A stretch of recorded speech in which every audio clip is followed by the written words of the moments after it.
فاطمہ بنت منذر نے خبر دی، ان سے اسماء بنت ابی بکر رضی اللہ عنہا نے، انہوں نے کہا کہ میں عائشہ رضی اللہ عنہا کے پاس گئی، لوگ نماز پڑھ رہے تھے۔ میں نے اس بے وقت نماز پر تعجب سے پوچھا کہ یہ کیا ہے؟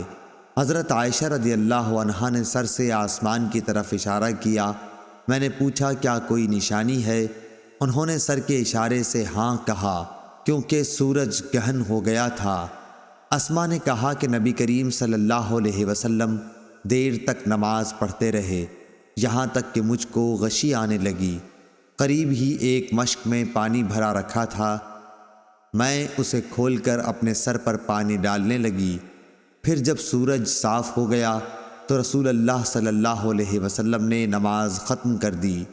اس کے بعد آپ صلی اللہ علیہ وسلم نے خطبہ دیا۔ پہلے اللہ تعالیٰ کی اس کی شان کے مناسب تعریف بیان کی، اس کے بعد فرمایا اما بعد۔ اتنا فرمانا تھا کہ کچھ انصاری عورتیں شور کرنے لگیں، اس لیے میں ان کی طرف بڑھی کہ انہیں چپ کراؤں تاکہ رسول اللہ صلی اللہ علیہ وسلم کی بات اچھی طرح سن سکوں، مگر میں آپ کا کلام نہ سن سکی۔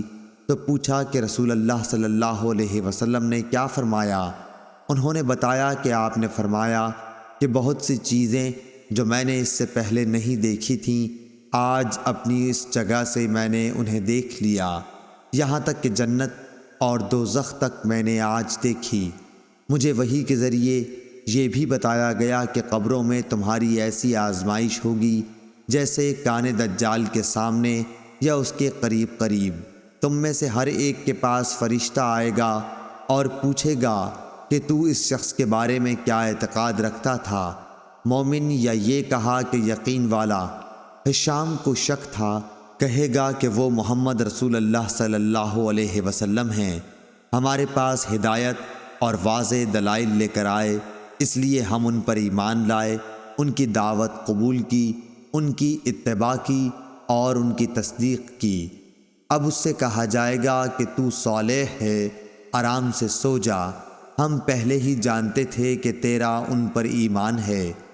ہشام نے شک کے اظہار کے ساتھ کہا کہ رہا منافق یا شک کرنے والا، تو جب اس سے پوچھا جائے گا کہ تو اس شخص کے بارے میں کیا کہتا ہے، تو وہ جواب دے گا مجھے نہیں معلوم، میں نے لوگوں کو ایک بات کہتے سنا، اسی کے مطابق میں نے بھی کہا۔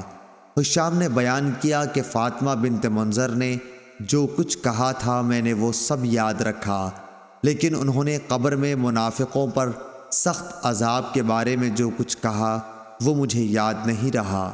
صحیح بخاری حدیث نمبر 922۔